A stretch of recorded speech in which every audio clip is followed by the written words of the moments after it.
Hello brothers and sisters, welcome to my channel. If you're new, please don't forget to subscribe to my channel. This is Uncle Lenny. We are at it again. Guys, today is 4th July. And you know, 4th July is a very special day to so many countries, including America. America, happy 4th July.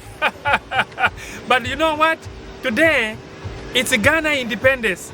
That's the reason why Uncle Lenny is so patriotic to making sure that we support our Ghanaian brothers and sisters that are celebrating their freedom.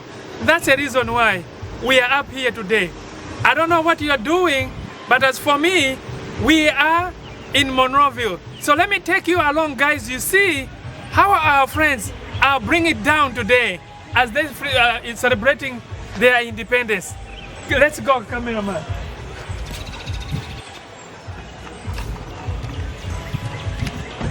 So we're gonna go, and guess what, guys? I can see there's a big banner there, says LLC. And remember, that's a journey for my Uncle Lenny to making sure that we highlight every single business. But if you need more details about LLC, don't forget to shoot me up on 412-853-7754. And this business is a life-changing business. You will be a millionaire within a short period of time. I don't know what you're still waiting for. So guys, come along.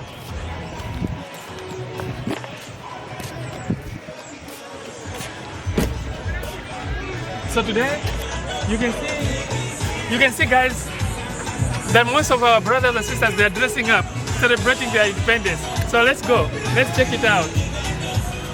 Hello, hi. Happy independence. We appreciate it. Put that aside, okay? So let's go ahead. And you know what? I have an American today. It's also a 4th of July. Nice to meet you, right? Yes. So how are you? Happy 4th of July. Hey, I'm Canadian. Hey, American. So, are you enjoying today? Yeah. Are you enjoying African food? Yeah, I love Africa. Have you been ready to Yeah, I'm gonna go there one day. You're gonna go there one day. It's really nice. My friend is from there. You know. All right. Good afternoon, everybody. Yes. Is that true? It's true, On yeah. behalf of our president, It's like we heard. Mr. Daniel Anderson, you are welcome to our 4th of July celebration. She just came back. You are warmly welcome by the Ghana Association of Pittsburgh. Oh, Africa is beautiful. This event so guys, promises to I be just wanted to know that a big this one. is how friendly this So place we just is. about You can started. see she's dressed up to be Those in the patriotic catering and department just inform us that they are ready, so we will just pray now and then we'll start the program. Once again, on behalf of the president, you are all welcome. At this point, I'm going to invite Reverend Dr. Amo to pray, commit the program into the hands of God, and bless the food as well, so that we can start, dining. America is about Reverend. 250 something now. I go. All right. Thank you so much, guys. Obi, I want to say, Thank you. how are you all doing? So we're gonna go. Okay. So guys, they have started having some meals. So I want to show you what we eat when you're in Ghana. So let's come. Mama, how are you? Happy 4th of July. Happy Independence, Ghana. I know. You guys got this here? No. Yes. You and your brother? Huh? You and your brother did it? Yes, me and my brother, yes. Somebody come and said this. I have no idea.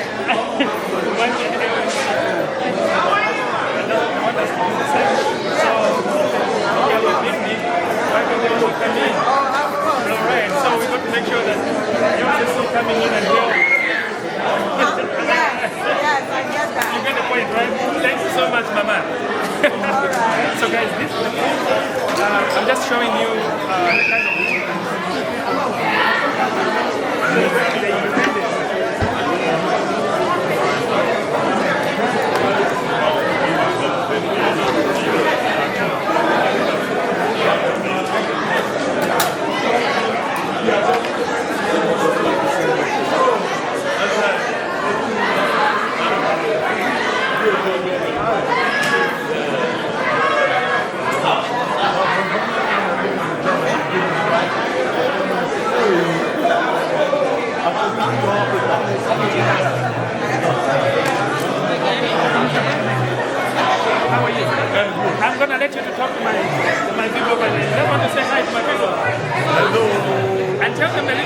today?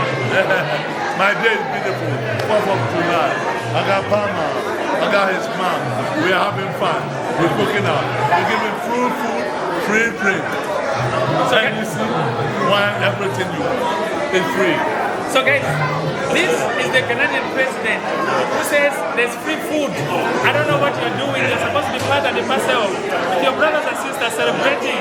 Happy Independence Day. Happy Independence. Thank you, thank you, thank you, thank you. So guys, let's go along. I just want to check the mood and what is going on. They tell you that. I saw your wife, right? I saw her at Marshall, and she told me you guys were going to go. She said, I'll let you enjoy the food first. Yes, yes. And when you enjoy the food, we're going to talk about this day to day on the camera first. So sir, are you enjoying? I'm seeing that you're like this. Are you enjoying today? I was the one who was just praying. Oh, thank you so much for that prayer. Good to see you. Good to see you Yeah, too. I've been to so many of these. And sometimes also Ghana's Independence Day, Okay. I have given presentations about Ghana. Okay. So you want to tell me a little bit about Ghana? You said it right, right? You've given presentation. I know I have people over there that don't know about that presentation. What does this day mean to you to see? Well, the Ghana presentation of Ghana usually is on Ghana's Independence Day, which is March 6th. March 6th? Okay. And it was the first one, March 6, 1957. Okay. Right? And usually I will give presentations about old Ghana Empire, Okay. which we believe our people came from that side all the way to the west coast of Africa. Okay. And it was more because they didn't want to be forced into any type of religion. Okay. Because the Muslims were after them a lot. So they moved to the coast and they settled over there. Okay. But the different tribes also, we were so close. Okay. The different tribes we settled, and some also migrated from other places. For instance, the Gan tribe, for instance, we believe they came from somewhere close to Nigeria, to where Ghana is right now. And the Akan people, we believe that they were twins. Okay. And the twins were now so many, about 22 different dialects. So it's a whole long history that at some point, yes, it would be good to be written down. It's actually written down in books in Ghana. Okay. But we want our children to be part of it and know the history. But now, we are so many tribes all together as one country, which is very important. We don't want to be separated by tribal wars and all those times in the old times. On the old time. Yeah. So my brother, thank you so much for talking a little bit about the history on the past. And now we are today at the present. I want you to talk to my brothers and sisters that were born and raised over here. I've seen some of them, they are suffering in Kenya. Do you still encourage the African Americans that were born over here to go and find a piece of land in Africa? Oh yes, and there are in Ghana, for instance, African Americans have been naturalized as Ghanaians as well as Americans all the time. I remember one year there were over 3,000 people who were naturalized as Ghanaian citizens. Some from Jamaica, some from the African American community over here. So some of them go back home all the time, and some of them have traced back through their DNAs and know that yes, they're from Ghana and they're enjoying Ghana. I see them when I'm going to Ghana, I see them on airplanes and they enjoy it very much. I just want them to go and visit and look at the slave castles and everything for them to know that yes, we still love them. So now let's talk about the economic part of aspect. Okay. Some people are complaining that when the African American have returned back home, everything has changed. Even the tomatoes we buy on the market has gone sky high. I want to talk a little bit about that part, because that's what I'm hearing part of it to say the fact that they're moving from the West coming home, everything else has changed. I don't think it has changed that much. Okay. Now, there are some people, of course, even here, when they see that you are an African, you have a little bit of discrimination against you. And, of course, those people at home also, some of them don't want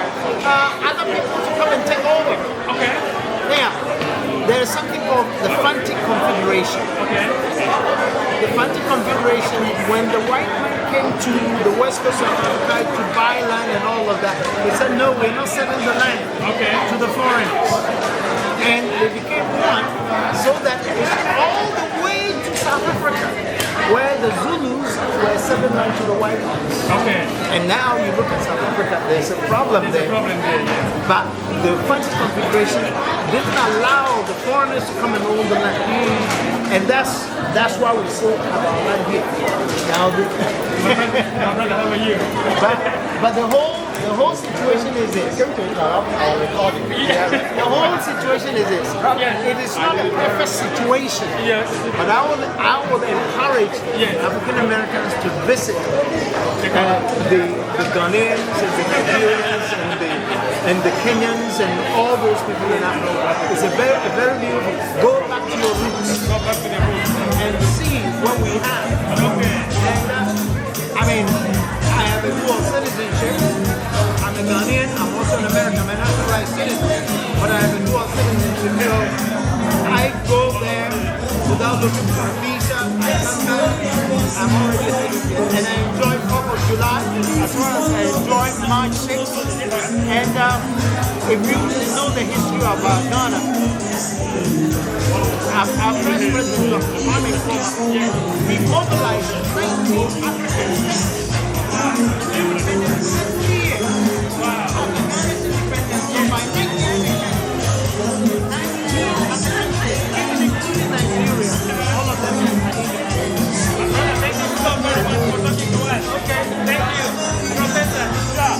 So we're going to go over here. This was the entrance.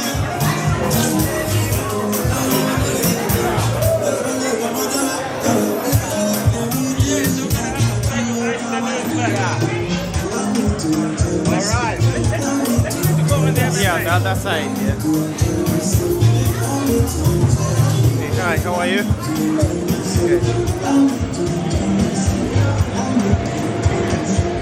Is the sun okay? Let me see. The only problem is that today is too sun, you know. Okay. Yeah, this way. Yeah, that way. Yeah, that side. Sure. So guys, I'm still talking to people in a group over here. And right now, I'm not shying away to talking to the professor himself, who's going to tell us a little bit more about the Ghanaian independence. Yes. Professor, you are welcome to my channel. Thank you so much, Uncle Lenny. And hi to everybody watching Uncle Lenny's channel. Do subscribe to the channel, because this channel focuses on telling the African story in Western Pennsylvania, in the Pittsburgh area. Our children need to know where they are coming from, so show your love, subscribe to the channel. Well, you are welcome to the July 4th program organized by the Ghana Association of Pittsburgh, and this is in celebration of America's independence, but it also reminds us of our own independence. And as you already heard from Uncle Lenny, we got our independence in Ghana in 1957, and of course 1st July represents the Republic Day in Ghana. The difference is in 1957, when we gained independence, it wasn't total independence. We were still, taking legislative and executive orders from the Queen of England from 1957 till 1960. So 1st July signified the time where the era of the British came completely to an end. And then we could take and make our own executive decisions. And decisions made in Parliament does not need the approval of the Queen any longer. So this week we are celebrating 4th July in Ghana, and today as I speak to you, it's holiday in Ghana, for our Republic Day. And so we are celebrating both as we gather here with our children and our friends from Zambia, from Ivory Coast, from Cameroon. You are all welcome to this event. So guys, I like the way he has put it up. You see, it was confusing at first for me, because they are saying they got independence, but they were not fully independent. They were still getting the orders from the Queen of England. Until 4th July, that's when everything was handed over to the Ghanaians to say, now it's on your own. You can make your own decision. I like how Professor has brought it down for a person like me who is coming from the southern part of Africa. Yes. My brother, tell me a little bit about our brothers and sisters. I know everybody else is talking about the African continent. Yes. I know people are also saying it's good that they have come to Africa, but when it comes to the economic aspect of it, the tomatoes have gone high on the market. Yes. Can you tell me a little bit about that part? Well, I mean, we will have to look at the population dynamics as well as the, economic dynamics when we ask our, relatives here to come back home. Now, we all know that anytime, population increases, it comes with pressure on the economy and facilities and all of that. But we must look at it from the perspective of mutual benefit. We are not necessarily asking our brothers and sisters who came here earlier to relocate permanently to Africa. We can find common grounds because, truth be told, most of them found this place and called this place as home. Oh, yes. But when we talk about Africa, that is their root. Okay. So for me, it's about taking the positives from here, taking it home to neutralize the negatives there. Let us exchange culture. Let's exchange wealth. There are opportunities back home. So if our brothers and sisters here, for instance, can go back home and establish businesses, they can go back home, identify need. For instance, areas where we need schools, potable drinking water, electricity, hospitals, we can come together and build those and name them after them. It's a way of reconnecting to your root. Now, those are going to benefit us. But we also know that once the economy begins to boom, it will come with, other undesirable factors. But in the long term, I see growth, I see opportunity, I see the advantages of our brothers and sisters going back home outweighing the negatives in the short term. Maybe based on the population dynamics, we must increase production. One of Africa's problem is that, as Professor Patrice Lumumba put it, yes, Africans like to eat what they don't grow and eat, they like to eat what they don't grow and they don't grow what they eat. That's exactly. So if the price of tomato is going up, for instance, maybe it's time for us to produce more. That in itself means boosting the economy. Somebody ends up earning more from farming. Yes. So if we are doing the same production and the people are coming back home and demand increases, prices will increase. So since there is demand, I think we should rather meet those demands, right, by increasing production so that we can, stabilize prices overall. So right now, we were trying to tackle on the negative part of it, that when they come into Africa, the prices have gone high. But I want to tell you that there are also some advantages for our brothers and sisters to return back to the continent. There was a time when I was watching to see that when our brothers and sisters, they did not just go and they have gone to create jobs. I've seen they are investing into healthcare. I've seen them investing into real estate. And of course, that also helped to create employment to our people. Yes. Is there any advantages for our people to return back home? Well, yes, of course, because as you said earlier on, Africa remains our root, and for that, it's always going to be home, so definitely, especially if you look at the fact that Africa is the home of natural resources, then we cannot always stay here and just expect export to come to us for us to process them. It's time we go back home and help how to process those resources from the source and maybe create more jobs and opportunities from that, and then export the byproducts and the produce rather than the raw materials. So yes, definitely I will urge us to go back home, not necessarily relocate, but let us not forget our root and explore the opportunities that offers us. So Professor, I have to ask you one question. Yes. Is Africa poor? No, Africa is not poor. It's the African who is poor. Africa is not poor, it's the African who is poor, and that's the paradox. Now, why is it so? Because we mismanage what we have. Okay. And maybe we've also not taken full control over what we have. And I think that it's time we look at ourselves and see how we can control what we have better, Okay. to improve the love of the African. So Africa can never be described as poor when the Indians are trooping there, the Chinese are trooping there, the Americans are trooping there, the Europeans are there. Africa is the food basket of the world. Africa is the gold basket of the world. Okay. Africa is the oil basket, maybe apart from the Middle East, of the world. So Africa as a continent, the motherland, cannot be poor and has never been poor.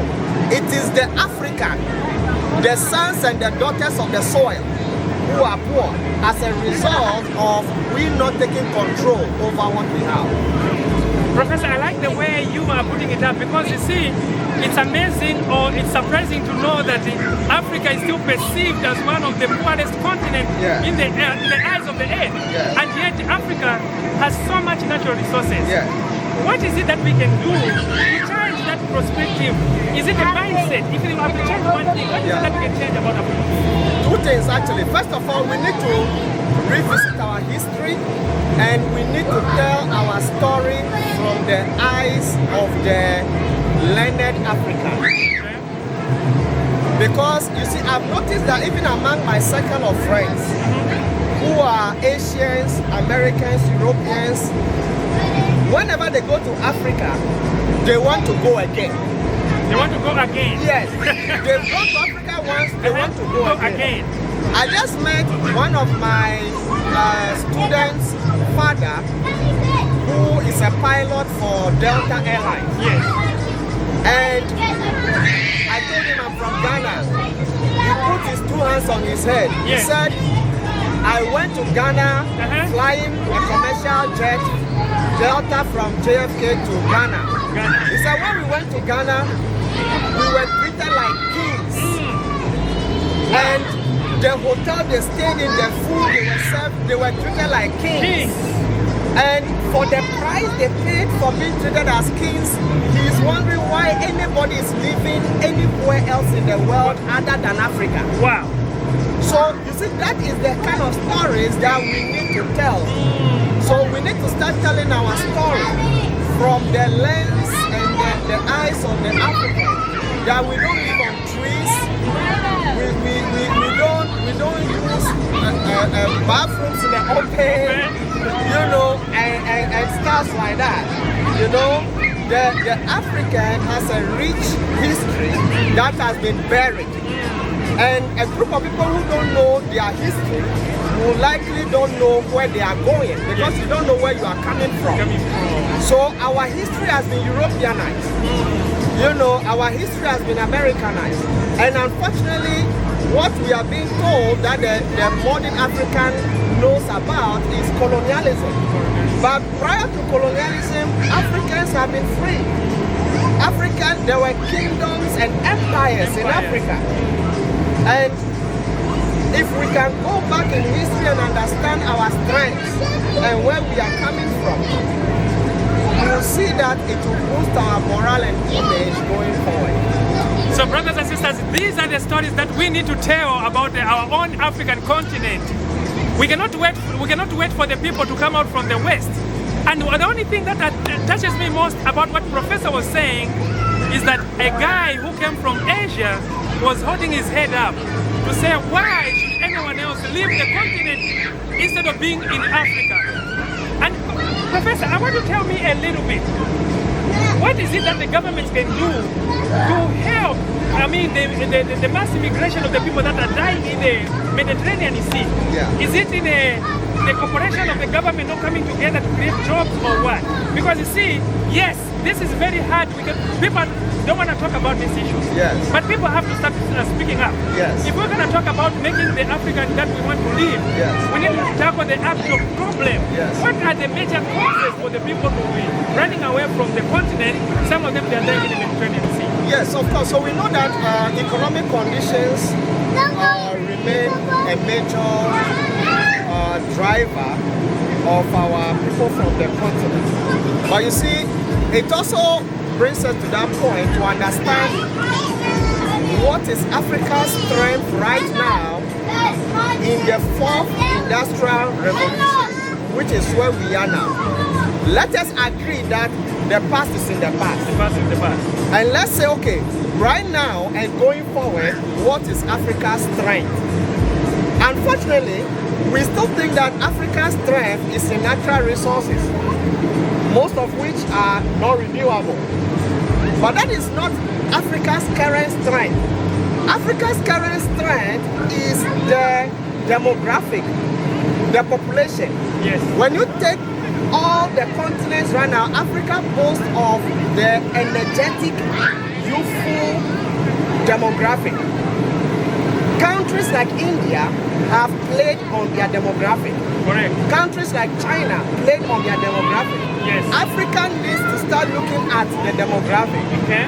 We need to start looking at the fact that our first point of call and, core concentration of our energy is in the youth. And see how we can program our economies to center around the youth.